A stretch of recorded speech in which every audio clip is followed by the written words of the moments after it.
ചിലപ്പോൾ അത് രാവിലെ ആവാം, അല്ലെങ്കിൽ വൈകിട്ടാവാം, അങ്ങനെ പല ടൈമിങ്ങിലായിട്ടൊക്കെ തലവേദന വരാറുണ്ടാവും. നമ്മൾ അതങ്ങനെ വേദന വന്നു കഴിഞ്ഞാൽ ഒരു പെയിൻ ബാം അല്ലെങ്കിൽ വിക്സോ അല്ലെങ്കിൽ അമൃതാഞ്ജൻ പോലത്തെ എന്തെങ്കിലും ഒരു പെയിൻ ബാം വെച്ചിട്ട് നമ്മളത് ജസ്റ്റ് ഒന്ന് അപ്ലൈ ചെയ്ത് കഴിഞ്ഞാൽ പിന്നെ അത് താൽക്കാലികമായിട്ട് ശമിക്കുന്നു. ഇതാണ് എല്ലാവരും ചെയ്യാറ്. ഇതിനെക്കുറിച്ചിട്ട് കൂടുതലായിട്ട് എന്താണ് കാരണം, അല്ലെങ്കിൽ ഇത് എന്തുകൊണ്ട് ഇങ്ങനെ വരുന്നുണ്ട്, ഇതെന്തിനാ ഇങ്ങനെ പ്രൊലോങ്ഡ് ആയിട്ട് നിൽക്കുന്നത് എന്നൊന്നും അന്വേഷിക്കാറുണ്ടായിരുന്നില്ല. കാലുകളിൽ നീർക്കെട്ടുണ്ടാവാം, തലയിൽ നീർക്കെട്ടുണ്ടാവാം, അങ്ങനെ പല രീതിയിലുള്ള നീർക്കെട്ടുകൾ ഉണ്ടെങ്കിൽ അത് കുറയ്ക്കാൻ സഹായിക്കുന്ന ഫുഡ് ഐറ്റംസ് നമ്മൾ ഭക്ഷണത്തിൽ ഉൾപ്പെടുത്തുക. ഈ ഒരു റീജിയനിലാണെങ്കിൽ ജസ്റ്റ് ഈ ഒരു റീജിയനിൽ മസാജ് ചെയ്യുക. അതേപോലെ തന്നെ നമ്മൾ ഈ ഒരു വെർട്ടെക്സ് റീജിയനിൽ, അതായത് മൂർധാവിലൊക്കെ ജസ്റ്റ് ഒന്ന് മസാജ് ചെയ്യുന്നത് ഒരു ടെമ്പററി റിലീഫിന് മാത്രമാണ്. ഹായ്, ഞാൻ doctor Juhi Das, QNB health കെയറിലെ ഹോമിയോപ്പത്തിക് ഫിസിഷ്യനാണ്. ഒന്ന് തലവേദന വരാത്തവരായിട്ട് ആരും തന്നെ ഉണ്ടാവില്ല. ചിലപ്പോൾ അത് രാവിലെ ആവാം, അല്ലെങ്കിൽ വൈകിട്ടാവാം, അങ്ങനെ പല ടൈമിങ്ങിലായിട്ടൊക്കെ തലവേദന വരാറുണ്ടാവും. നമ്മൾ അതങ്ങനെ വേദന വന്നു കഴിഞ്ഞാൽ ഒരു പെയിൻ ബാം അല്ലെങ്കിൽ വിക്സോ അല്ലെങ്കിൽ അമൃതാഞ്ജൻ പോലത്തെ എന്തെങ്കിലും ഒരു പെയിൻ ബാം വെച്ചിട്ട് നമ്മളത് ജസ്റ്റ് ഒന്ന് അപ്ലൈ ചെയ്ത് കഴിഞ്ഞാൽ പിന്നെ അത് താൽക്കാലികമായിട്ട് ശമിക്കുന്നു. ഇതാണ് എല്ലാവരും ചെയ്യാറ്. ഇതിനെക്കുറിച്ചിട്ട് കൂടുതലായിട്ട് എന്താണ് കാരണം, അല്ലെങ്കിൽ ഇത് എന്തുകൊണ്ട് ഇങ്ങനെ വരുന്നുണ്ട്, ഇതെന്തിനാ ഇങ്ങനെ പ്രൊലോങ്ഡ് ആയിട്ട് നിൽക്കുന്നത് എന്നൊന്നും അന്വേഷിക്കാറുണ്ടായിരുന്നില്ല.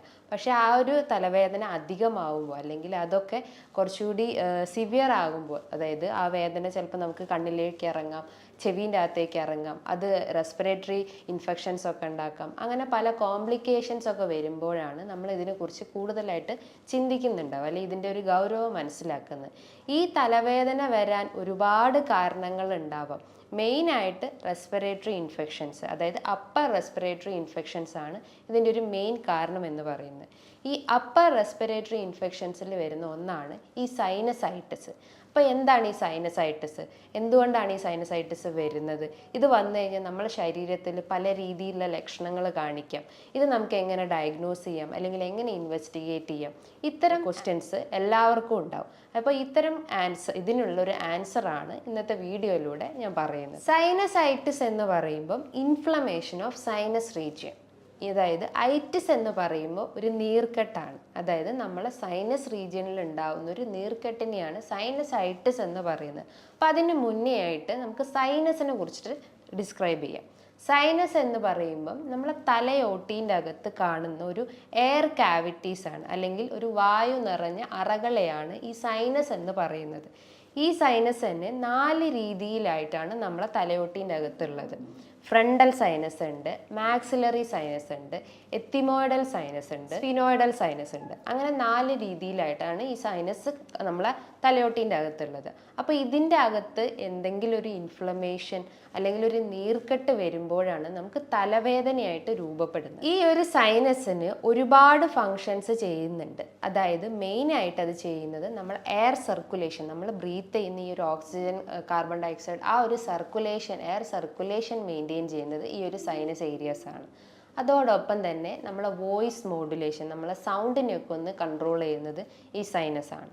അതോടൊപ്പം തന്നെ നമ്മളെ ഒരു വെയിറ്റ്, അതായത് ഹെഡിൻ്റെ അല്ലെങ്കിൽ ബ്രെയിനിൻ്റെ വെയിറ്റ് കൺട്രോൾ ചെയ്യുന്ന, അല്ലെങ്കിൽ ആ ഒരു പ്രഷർ കൺട്രോൾ ചെയ്യുന്നതും ഈ ഒരു സൈനസ് ഏരിയാസ് ആണ്. അപ്പം ഇതിലൊക്കെ, അല്ലെങ്കിൽ ഈ ഒരു ഫങ്ഷൻസ് ഒക്കെ ഇംപ്രോപ്പർ ആവുമ്പോഴാണ് നമുക്ക് ഈ ഒരു സൈനസൈറ്റിസിലേക്ക് അത് ലീഡ് ചെയ്യുന്നത്. അപ്പോൾ ഈ ഒരു സൈനസൈറ്റിസ് വരാൻ ഒരുപാട് കാരണങ്ങളുണ്ടെന്ന് ഞാൻ പറഞ്ഞു. അപ്പോൾ ആ ഒരു കാരണങ്ങൾ എന്തൊക്കെയാണെന്ന് നമുക്കിവിടെ ഡിസ്ക്രൈബ് ചെയ്യാം. ഫസ്റ്റായിട്ട് നമുക്ക് പറയാം, എന്തെങ്കിലും ഒരു ഇൻഫെക്ഷൻസ് പറയാം. ഇൻഫെക്ഷൻ്റെ അകത്ത് ഫംഗൽ ഇൻഫെക്ഷൻ ആവാം, ബാക്ടീരിയൽ ഇൻഫെക്ഷൻസ് ആവാം, വൈറൽ ഇൻഫെക്ഷൻസ് ആവാം. അതായത് എന്തെങ്കിലും ഒരു മൈക്രോ ഓർഗാനിസം അല്ലെങ്കിൽ എന്തെങ്കിലും ഒരു ജീവാണു നമ്മളെ ശരീരത്തിൽ കയറിക്കഴിഞ്ഞാൽ നമ്മളെ ബോഡി അതിനെതിരായിട്ട് പ്രതികരിക്കും.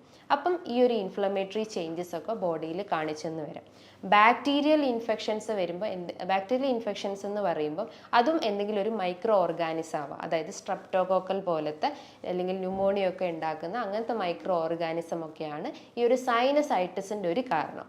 പിന്നെ പറയുന്നത് വൈറൽ ഇൻഫെക്ഷൻ. വൈറൽ ഇൻഫെക്ഷൻ എന്ന് പറയുമ്പോൾ എന്തെങ്കിലും ഒരു വൈറസ് ആയിരിക്കാം. അതായത് കൊറോണ വൈറസ്, അല്ലെങ്കിൽ ഇൻഫ്ലുവൻസ വൈറസ്, റൈനോ വൈറസ്, അല്ലെങ്കിൽ അഡിനോ വൈറസ് പോലത്തെ വൈറസ് റിലേറ്റ് ചെയ്തിട്ടുള്ള മൈക്രോ ഓർഗാനിസം ആണെങ്കിൽ അതും ഇൻഫ്ലമേറ്ററി ചേഞ്ചസ് നമ്മുടെ ബോഡിയിൽ ഉണ്ടാക്കും, അല്ലെങ്കിൽ സൈനസൈറ്റിലേക്ക് ലീഡ് ചെയ്യും. മറ്റൊന്നാണ് ഫംഗൽ ഇൻഫെക്ഷൻ. ഇതേപോലെ തന്നെ എന്തെങ്കിലും ഒരു ഫംഗൽ റിലേറ്റ് ചെയ്തിട്ടുള്ള മൈക്രോ ഓർഗാനിസം നമ്മളെ ബോഡിയിൽ എൻ്റർ ചെയ്ത് കഴിഞ്ഞാൽ അതിനെതിരെ നമ്മളെ ബോഡി പ്രതികരിക്കും. അങ്ങനെ പ്രതികരിക്കുമ്പോഴാണ് നമുക്ക് ഇത്തരം ഇൻഫ്ലമേറ്ററി ചേഞ്ചസ് ബോഡിയിൽ ഉണ്ടാവുന്നത്. ഇതോടൊപ്പം തന്നെ എന്തെങ്കിലും മെഡിസിൻസ് നമ്മൾ ഓവറായിട്ട് എടുക്കുമ്പോൾ, എന്തെങ്കിലും ആൻറ്റി ഡിപ്രഷൻ ടാബ്ലറ്റ്സോ അല്ലെങ്കിൽ ഹൈപ്പർ ടെൻഷൻസ് ഉള്ള മെഡിസിൻസ് ഒക്കെ ഡെയിലി നമ്മൾ രാവിലെയും വൈകിട്ടും ഒക്കെ എടുക്കുന്ന ആളുകളായിരിക്കും. അപ്പം അത്തരം ടാബ്ലറ്റ്സ് ഒക്കെ എടുക്കുമ്പോൾ അതിൻ്റെ ഒരു സൈഡ് എഫക്റ്റ് ആയിട്ടും ഇത്തരം റെസ്പിറേറ്ററി ഇൻഫെക്ഷൻസ് ആയിട്ടുള്ള സൈനസൈറ്റിസ് വരാനുള്ളൊരു ചാൻസസ് ഉണ്ട്. മറ്റൊരു കാരണം എന്ന് പറഞ്ഞു കഴിഞ്ഞാൽ നമ്മൾ കൂടുതലായിട്ട് യാത്ര ചെയ്യുമ്പോൾ, ബിക്കോസ് ആ ഒരു യാത്ര ചെയ്യുമ്പോൾ നമ്മൾ എത്രം ക്യാവിറ്റീസിലേക്ക് അല്ലെങ്കിൽ ചെവി, മൂക്ക്, കണ്ണിലേക്കൊക്കെ ഇത്രയും എയർ കൂടുതലായിട്ട് നമ്മുടെ ബോഡിയിലേക്ക് കയറുമ്പോൾ അത്തരം ഇൻഫെക്ഷൻസ് വരാം. ചിലർക്ക് ട്രാവൽ ചെയ്യുമ്പോഴേക്കും ഇത്തരം ഇൻഫെക്ഷൻസ് ഒക്കെ അധികമാവുന്നത് അല്ലെങ്കിൽ ഇത്തരം സിംറ്റംസ് ഒക്കെ അധികമാവുന്നത്. അതേപോലെ തന്നെയാണ് കുട്ടികളിൽ ഇത്തരം സൈനസൈറ്റിസ് വളരെ കോമൺ ആണ്. കാരണം എന്ന് പറഞ്ഞു കഴിഞ്ഞാൽ കുട്ടികളിൽ ഒരു കോസ് എന്ന് പറഞ്ഞു കഴിഞ്ഞാൽ നേസൽ പോളിപ്പ്, അതായത് മൂക്കിൽ എന്തെങ്കിലും എക്സ്ട്രാ ഗ്രോത്ത് ഉണ്ടാവുന്നത്. നേസൽ പോളിപ്പ് എന്ന് പറയുമ്പം ഒരു ദശ വളരുന്നതിനെയാണ് നേസൽ പോളിപ്പ് എന്ന് പറയുന്നത്. സോ എക്സ്ട്രാ ഒരു ഗ്രോത്ത് ഉണ്ടായി കഴിഞ്ഞ് കഴിഞ്ഞാൽ അവർക്ക് ഈ ഒരു സൈനസിൻ്റെ പ്രശ്നങ്ങൾ ഉണ്ടാവാം. ഈ സൈനസിൻ്റെ പ്രശ്നം കൂടാതെ തന്നെ അവർക്ക് മൂക്കടയാം, ഇടയ്ക്കിടയ്ക്ക് ജലദോഷം വരാം, തുമ്മലുണ്ടാവുന്നു, കണ്ണും മൂക്കൊക്കെ ചൊറിയുന്നു, അതേപോലെ തന്നെ രാത്രി കാലങ്ങളിൽ അവർക്ക് മൂക്കടയുന്നു, ശ്വാസം എടുക്കാൻ ബുദ്ധിമുട്ടുണ്ടാവുന്നു, ഉറക്കം ഡിസ്റ്റർബൻസ് ഉണ്ടാവുന്നു. ഇത്തരം ലക്ഷണങ്ങളാണ് നേസൽ പോളിപ്പുള്ള കുട്ടികളിൽ കാണപ്പെടുന്നത്. ഇതേപോലെ തന്നെയാണ് കുട്ടികളിൽ അഡിനോയിഡ് ഗ്രന്ഥിയിൽ ഉണ്ടാവുന്ന ഒരു നീർക്കെട്ട് അല്ലെ അഡിനോയിഡ് ഗ്രന്ഥി അമിതമായിട്ട് വളർന്നു കഴിഞ്ഞാലും ആ ഒരു എയർ പാസേജ് അല്ലെങ്കിൽ മൂക്കിൻ്റെ ഈ ഒരു എയർ പാസേജിൽ ബ്ലോക്കേജ് ഉണ്ടാവുന്നു. അത് സൈനസിലേക്ക് ഇൻഫ്ലമേഷൻ ചേഞ്ചസ് ഉണ്ടാക്കാനുള്ള ഒരു ചാൻസസ് ഉണ്ട്. അതേപോലെ തന്നെയാണ് നമുക്ക് ഇടയ്ക്കിടയ്ക്ക് അലർജി പ്രശ്നങ്ങൾ, അതായത് തുമ്മലോ ജലദോഷമോ അല്ലെങ്കിൽ കഫക്കെട്ടോ അല്ലെങ്കിൽ തലവേദനയായിട്ടോ അങ്ങനെ ഇടയ്ക്കിടയ്ക്ക് നമുക്ക് ഇത്തരം ഇൻഫ്ലുവൻസ റിലേറ്റ് ചെയ്തിട്ടുള്ള ഇഷ്യൂസ് അല്ലെങ്കിൽ കഫ് കോൾഡ് റിലേറ്റ് ചെയ്തിട്ടുള്ള റെസ്പിറേറ്ററി ഇൻഫെക്ഷൻസ് ഒക്കെ വരുവാണെങ്കിലും സൈനസൈറ്റിസ് വരാനുള്ള ഒരു ചാൻസസ് ഉണ്ട്.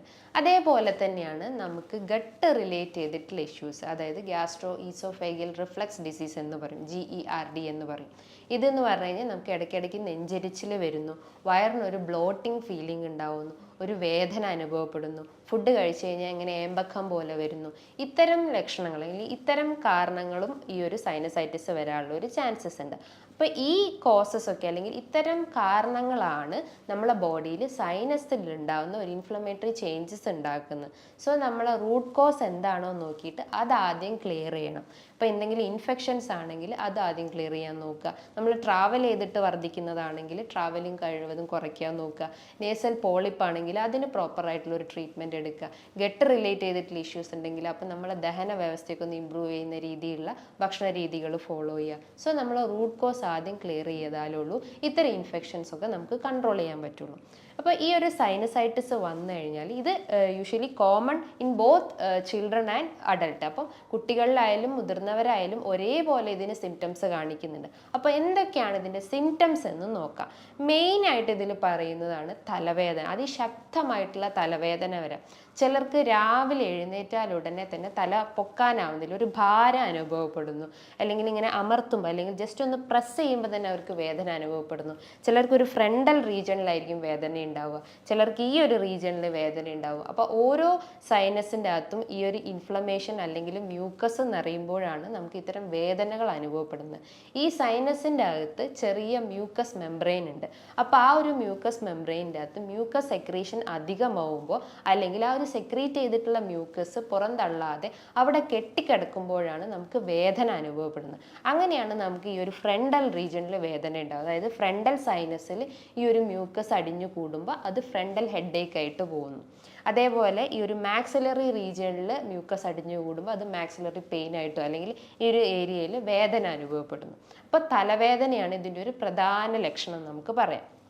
അതോടൊപ്പം തന്നെ അവർക്ക് റെസ്പിറേറ്ററി ഇഷ്യൂസ് ഉണ്ടാവും, അതായത് അപ്പർ റെസ്പിറേറ്ററി ഇഷ്യൂസ് ഉണ്ടാവുന്നു. മൂക്ക് നോക്കുകയാണെങ്കിൽ അവർക്ക് മൂക്കടഞ്ഞൊരവസ്ഥ വരുന്നു, ശ്വാസം എടുക്കാൻ ബുദ്ധിമുട്ടുണ്ടാവുന്നു, അതേപോലെ തന്നെ ഇടയ്ക്കിടയ്ക്ക് ക്ഷീണം അനുഭവപ്പെടുന്നു, കിടക്കാൻ തന്നെ തോന്നുന്നു, അതേപോലെ തന്നെ മൂക്ക് ചൊറിയുന്നു, അതായത് കണ്ണും മൂക്കൊക്കെ ഇടയ്ക്കിടയ്ക്ക് ചൊറിച്ചിലുണ്ടാവുന്നു, മൂക്കൊലിപ്പായിട്ട് വരുന്നു, ചിലർക്ക് തൊണ്ടവേദന അനുഭവപ്പെടാം, അതായത് ആ ഒരു മ്യൂക്കസ് ചിലർക്ക് മ്യൂക്കസ് താഴത്തോട്ട് ഇറങ്ങിക്കഴിഞ്ഞിട്ട് തൊണ്ടവേദന അനുഭവപ്പെടാം, ചിലർക്ക് അത് ഗാർഗിൾ ചെയ്ത് അല്ലെങ്കിൽ കവുക്കൊണ്ട് കഴിഞ്ഞാൽ ചിലപ്പോൾ ആ ഒരു വേദന കുറയുന്നത് കാണാം. അതേപോലെ തന്നെ ചിലർക്ക് ഈ ഒരു തലവേദന റേഡിയേറ്റ് ചെയ്തിട്ട് ചെവിൻ്റെ അകത്തേക്ക് വരാം, അതായത് ചെവിയിൽ ഇൻഫെക്ഷൻസ് വരാം. ഇത്തരം ലക്ഷണങ്ങളൊക്കെയാണ് കുട്ടികളിലായാലും മുതിർന്നവരിലും കാണപ്പെടുന്നത്. ഇതോടൊപ്പം തന്നെ അവർക്ക് വോയിസിൽ ചേഞ്ചസ് ഉണ്ടാവുന്നു, ഒരു അടർച്ച വരുന്നു, അല്ലെങ്കിൽ ഡ്രൈ വോയിസ് ഉണ്ടാവുന്നു, അതായത് സംസാരിക്കുമ്പോൾ കറക്റ്റായിട്ട് നമുക്ക് വോയിസ് കിട്ടാത്തൊരവസ്ഥ വരുന്നു. ഇടയ്ക്കിടയ്ക്ക് ത്രോട്ട് ക്ലിയർ ചെയ്യുന്നു, അതായത് നമ്മൾ കഫമൊക്കെ നിറഞ്ഞ് ഇടയ്ക്കിടയ്ക്ക് ത്രോട്ട് ക്ലിയർ ചെയ്യുന്ന ഒരു ചാൻസസ് ഉണ്ട്. സോ അതും ഇതിൻ്റെ ഒരു സിംറ്റം ആയിട്ട് നമുക്ക് പറയാം. ഇതോടൊപ്പം തന്നെ ഉറക്കം ഡിസ്റ്റർബ് ആവുന്നു, കാരണം ശ്വാസം എടുക്കാനുള്ള ബുദ്ധിമുട്ടുണ്ടാവുന്നു. അപ്പം നമുക്ക് എന്താ പ്രോപ്പറായിട്ട് ഉറക്കം കിട്ടില്ല. ഒരു 6 to 7 മണിക്കൂർ ഉറങ്ങുന്ന ആളുകളാണെങ്കിൽ ഇത്തരം ഇൻഫെക്ഷൻസ് വന്നു കഴിഞ്ഞാൽ അതൊരു 2 to 3 മണിക്കൂർ മാത്രമേ അവർക്ക് ഉറങ്ങാൻ പറ്റുള്ളൂ. അതിപ്പോൾ കുട്ടികളിലായാലും മുതിർന്നവരിലായാലും ഓൾമോസ്റ്റ് എല്ലാം കോമൺ ആയിട്ടുള്ളത് തന്നെയാണ് ഇത്തരം സിംറ്റംസ്. ഇതോടൊപ്പം തന്നെ അവർക്ക് ഇടയ്ക്കിടയ്ക്ക് ഇൻഫെക്ഷൻസ് വരുന്നു, റെസ്പിറേറ്ററി ഇൻഫെക്ഷൻസ് ഇങ്ങനെ റെക്കറൻ്റ് ആയിട്ട് വന്നുകൊണ്ടേ നിൽക്കുന്നു. അതായത് മൂക്കൊലിപ്പാവാം, ജലദോഷമായിട്ടും പനിയായിട്ടും കഫക്കെട്ടായിട്ടും അങ്ങനെ പല രീതിയിലുള്ള റെസ്പിറേറ്ററി ഇൻഫെക്ഷൻസ് ഇങ്ങനെ റെക്കറൻ്റ് ആയിട്ട് വന്നുകൊണ്ടേ നിൽക്കുന്നു. ഇതോടൊപ്പം തന്നെ അവരെ പ്രതിരോധശേഷി നല്ല രീതിയിൽ കുറഞ്ഞു പോകുന്നു. പ്രതിരോധശേഷി കുറഞ്ഞു കഴിഞ്ഞാൽ തന്നെ അവരുടെ ബോഡിയിൽ ഇത്തരം ഫോറിൻ ബോഡീസ് എൻ്റർ ചെയ്യും. അതായത് ഈ ഫംഗസോ അല്ലെങ്കിൽ ബാക്ടീരിയസ്, വൈറസ് പോലത്തെ ഇത്തരം പാത്തോജൻസ് ഒക്കെ നമ്മുടെ ബോഡിയിൽ എൻ്റർ ചെയ്ത് കഴിഞ്ഞാൽ ഇത്തരം റെസ്പിറേറ്ററി ഇൻഫെക്ഷൻസ് ഒക്കെ ഉണ്ടാക്കുന്നു. അതേപോലെ തന്നെയാണ് ചിലർ പറയാറുണ്ട് അവർക്ക് ടേസ്റ്റിൽ ഉണ്ടാകുന്ന വേരിയേഷൻസ്, അതായത് ചിലർക്ക് സ്മെല്ല് ഇല്ലാത്തൊരവസ്ഥ വരുന്നു. എന്തെങ്കിലും ഒരു ഫുഡ് എടുക്കുകയാണെങ്കിൽ അവർക്ക് പ്രോപ്പറായിട്ട് അതിൻ്റെ ടേസ്റ്റ് മനസ്സിലാവാത്ത ഒരവസ്ഥ വരുന്നു. എക്സാമ്പിൾ നമുക്ക് പറയാം, കൊറോണ ടൈമിൽ ആ ഒരു സിംറ്റംസ് ഒക്കെ വന്നു കഴിഞ്ഞാൽ, അല്ലെങ്കിൽ കൊറോണ ഇൻഫെക്റ്റഡ് ആയിട്ടുള്ള പേഷ്യൻസ് പറയുന്നതാണ് അവർക്ക് സ്മെല്ല് കിട്ടുന്നില്ല, അല്ലെങ്കിൽ ഫുഡൊക്കെ എടുക്കുമ്പോൾ അതിൻ്റെ ഒരു ടേസ്റ്റ് പ്രശ്നം വരുന്നു, ഇടയ്ക്കിടയ്ക്ക് പനി ഉണ്ടാവുന്നു, തൊണ്ടവേദന അനുഭവപ്പെടുന്നു, തൊണ്ടയിൽ ഒരു ചൊറിച്ചിൽ പോലെ അനുഭവപ്പെടുന്നു, ഒരു ഡ്രൈ കഫ് അല്ലെങ്കിൽ ഒരു വരണ്ട ചുമ അല്ലെങ്കിൽ കുത്തി കുത്തി ചുമയ്ക്കുന്ന ഒരു അവസ്ഥ വരുന്നു. ഇത്തരം ലക്ഷണങ്ങളാണ്, അല്ലെങ്കിൽ ഇത്തരം ലക്ഷണങ്ങൾ ഉണ്ടെങ്കിൽ നമുക്ക് ഉറപ്പിക്കാം സൈനസിൽ ഇൻഫ്ലമേറ്ററി ചേഞ്ചസ് വന്നിട്ടുണ്ട്, അല്ലെങ്കിൽ സൈനസൈറ്റിസ് ആണെന്ന് നമുക്ക് പറയാം. സോ ഇത്തരം സിംറ്റംസ് നമ്മൾ കണ്ടു കഴിഞ്ഞാൽ അതിനൊരിക്കലും നമ്മളൊരു നിസ്സാരമായി കാണരുത്, ഒരു താൽക്കാലികമായിട്ട് നമ്മൾ അതിനെ ശമിപ്പിക്കാൻ പാടില്ല. ബിക്കോസ് അത് കാരണം പല കോംപ്ലിക്കേഷൻസും നമ്മളെ ബോഡിയിൽ ഉണ്ടാക്കാം. അപ്പർ റെസ്പിറേറ്ററി ഇൻഫെക്ഷൻസ് ആണ് ഇതിൻ്റെ ഒരു റൂട്ട് കോസ് എന്ന് പറഞ്ഞു. അപ്പോൾ അത് നമ്മൾ ക്ലിയർ ആയിട്ടില്ലെങ്കിൽ അത് കോംപ്ലിക്കേറ്റ് ചെയ്തിട്ട് ചിലപ്പോൾ ന്യൂമോണിയ ആവാം, അല്ലെങ്കിൽ അസ്തമ പോലത്തെ പ്രശ്നങ്ങൾ ഉണ്ടാവാം, അല്ലെങ്കിൽ മറ്റ് ബ്രോങ്കിൽ അസ്തമ, അങ്ങനത്തെ പല രീതിയിലുള്ള കോംപ്ലിക്കേഷൻസ് നമ്മളെ ബോഡിയിൽ ഉണ്ടാക്കാം. നമുക്കറിയാം നമ്മളെ റെസ്പിറേറ്ററി പാത്വേ അല്ലെങ്കിൽ ആ ഒരു എയർവേ ക്ലിയർ ആയിട്ടില്ലെങ്കിൽ നമുക്ക് പ്രോപ്പറായിട്ട് ഉറങ്ങാൻ പറ്റില്ല, പ്രോപ്പറായിട്ട് നമുക്ക് ഒരാളോട് സംസാരിക്കാൻ പറ്റില്ല, നമുക്ക് ദഹനത്തിൻ്റെ പ്രശ്നങ്ങൾ വരും, അങ്ങനെ പല രീതിയിലുള്ള ലക്ഷണങ്ങൾ കാണിക്കും. സോ നമ്മളെ റെസ്പിറേറ്ററി പാത്വേ പ്രോപ്പറായിട്ട് ക്ലിയർ ചെയ്യുന്ന രീതിയിലുള്ള മെഡിസിൻസും ഡയറ്റും നമ്മൾ ഫോക്കസ് ചെയ്യണം. ഇത്തരം ലക്ഷണങ്ങൾ കണ്ടു കഴിഞ്ഞാൽ നമ്മളൊരു ഡോക്ടറെ കാണണം. അപ്പോൾ ഡോക്ടർ നിർദ്ദേശിക്കുന്ന ഇൻവെസ്റ്റിഗേഷൻ എന്ന് പറഞ്ഞു കഴിഞ്ഞാൽ അവർക്കൊരു നേസൽ എൻഡോസ്കോപ്പി എടുക്കാം. ഒരു ട്യൂബ് നമ്മളെ ഒരു നേസൽ പാത്വേയിൽ ഇട്ട് കഴിഞ്ഞാൽ അതിലെന്തെങ്കിലും എക്സ്ട്രാ ഗ്രോത്ത് ഉണ്ടോ, അല്ലെങ്കിൽ എന്തെങ്കിലും ഡാമേജ് പറ്റിയിട്ടുണ്ടോ, അല്ലെങ്കിൽ ഈ ഒരു നേസൽ സെപ്റ്റം ഡീവിയേറ്റഡ് ആണോ എന്നൊക്കെ അറിയാൻ സാധിക്കും. ഈ ഒരു നേസൽ സെപ്റ്റത്തിൽ എന്തെങ്കിലും ഒരു വളവ് വന്നു കഴിഞ്ഞാലും നമുക്ക് സൈനസ് ഇൻഫെക്ഷൻസ് വരാം, അലർജി പ്രശ്നങ്ങൾ വരാം, അങ്ങനെ പല കോംപ്ലിക്കേഷൻസും ഉണ്ടാവും. അപ്പോൾ നേസൽ എൻഡോസ്കോപ്പിയാണ് ഇതിൻ്റെ ഒരു ഇൻവെസ്റ്റിഗേറ്ററി മെത്തേഡ്. രണ്ടാമതായിട്ട് നമുക്ക് ഒരു ബ്ലഡ് ടെസ്റ്റ് ചെയ്യാം. ബ്ലഡ് ടെസ്റ്റിൻ്റെ അകത്ത് എസിനോഫിലിൻ്റെ കൗണ്ട് ചെക്ക് ചെയ്ത് കഴിഞ്ഞാൽ നമ്മളെ ബോഡിയിൽ അലർജി ടെൻഡൻസി ഉണ്ടോ എന്ന് അറിയാൻ സഹായിക്കും. സോ എസിനോഫിലിൻ്റെ വാല്യൂസ് നോക്കുക. അതോടൊപ്പം തന്നെ നമുക്ക് ആൻറ്റിബോഡി ടെസ്റ്റുകൾ ചെയ്യും. IgE എന്ന് പറഞ്ഞിട്ടുള്ള ഒരു ആൻറ്റിബോഡി ടെസ്റ്റ് ചെയ്ത് കഴിഞ്ഞാലും നമ്മളെ ബോഡിയിൽ എന്തെങ്കിലും ഒരു ഇൻഫ്ലമേഷൻ വന്നിട്ടുണ്ടോ, അല്ലെങ്കിൽ അലർജിക്ക് ആവാനുള്ള ടെൻഡൻസി ഉണ്ടോ എന്നൊക്കെ അറിയാൻ പറ്റുന്നതാണ്. സോ ഇത്തരം ഇൻവെസ്റ്റിഗേഷൻ ചെയ്ത് കഴിഞ്ഞാൽ നമുക്ക് എന്തൊക്കെ നമുക്ക് കൺട്രോൾ ചെയ്യാം, എന്തൊക്കെ നമുക്ക് പ്രിവെൻറ്റ് ചെയ്യാം എന്നൊക്കെ അറിയാൻ പറ്റുന്നതാണ്. ഇനി നമുക്ക് മാനേജ്മെൻറ്റ് അല്ലെങ്കിൽ നമ്മളെ ഡയറ്റിലൊക്കെ ചെറിയൊരു വ്യതിയാനങ്ങൾ വരുത്തി കഴിഞ്ഞാൽ ഇത്തരം സിംറ്റംസ് ഒക്കെ നമുക്കൊന്ന് ശമിപ്പിക്കാൻ പറ്റും. അപ്പം കൺട്രോൾ ചെയ്യാന്ന് പറഞ്ഞാൽ അല്ലെങ്കിൽ നമ്മൾ ശ്രദ്ധിക്കേണ്ട കാര്യങ്ങൾ എന്ന് പറഞ്ഞു കഴിഞ്ഞാൽ ചിലരുണ്ടാവും കുളിച്ച് കഴിഞ്ഞാൽ അല്ലെങ്കിൽ തലയിൽ നന്നായിട്ട് ഓയിൽ ഇട്ടിട്ട് വെയിലത്തോട്ട് ഇറങ്ങിയിട്ടൊക്കെ പിന്നീടായിരിക്കും അവർ കുളിക്കാൻ പോവുക. അപ്പം അങ്ങനത്തെ സിസ്റ്റംസ് ഒക്കെ ഉണ്ടെങ്കിൽ അതൊക്കെ ഒന്ന് ഒഴിവാക്കുക. അതേപോലെ നമ്മൾ കുളിക്കുകയാണെങ്കിൽ തന്നെ കഴിവതും മോർണിംഗിൽ കുളിക്കാൻ ശ്രമിക്കുക. ഒരു ലേറ്റ് നൈറ്റ് അല്ലെങ്കിൽ ഈവനിങ് ഒക്കെ ഉണ്ടെങ്കിൽ അത് കഴിവതും ഒഴിവാക്കാൻ ശ്രമിക്കുക. ഇപ്പോൾ ഒരു ചൂട് സീസൺ ആയതുകൊണ്ട് തന്നെ നമ്മൾ പെട്ടെന്ന് ഫ്രിഡ്ജിൽ പോയിട്ട് തണുത്ത വെള്ളമൊക്കെ എടുത്ത് കുടിക്കും. അതായത് നമ്മുടെ ശരീരം നന്നായി വേർത്ത് കഴിഞ്ഞാൽ പെട്ടെന്ന് തന്നെ നമ്മൾ ഈ ഒരു തണുത്ത വെള്ളമൊക്കെ എടുത്ത് കുടിച്ചു കഴിഞ്ഞാൽ നമുക്ക് ത്രോട്ട് ഇൻഫെക്ഷൻസ് വരാം, റെസ്പിറേറ്ററി ഇൻഫെക്ഷൻസ് ഒക്കെ വരാനുള്ളൊരു ചാൻസസ് ഉണ്ട്. അപ്പം നമ്മൾ അതൊക്കെ ഒന്ന് കൺട്രോൾ ചെയ്യാം. നമുക്കറിയാം prevention is better than cure. നമ്മൾ രോഗം വരുന്നതിന് മുന്നേ തന്നെ അതിനെ തടയാനാണ് ശ്രമിക്കേണ്ടത്. അപ്പം നമ്മൾ ഈ ഒരു ചെറിയ മാറ്റങ്ങളൊക്കെ വരുത്തി കഴിഞ്ഞ് കഴിഞ്ഞാൽ നമുക്ക് ഇത്തരം സിംറ്റംസ് ഒക്കെ ഒന്ന് കൺട്രോൾ ചെയ്യാൻ പറ്റും. അതേപോലെ തന്നെയാണ് ചിലർ പുറത്തുനിന്ന് വന്നു കഴിഞ്ഞാൽ അല്ലെങ്കിൽ നമ്മുടെ ശരീരം അധികമായിട്ട് വേർത്ത് കഴിഞ്ഞാൽ അപ്പം തന്നെ പോയി കുളിക്കാറുണ്ട്.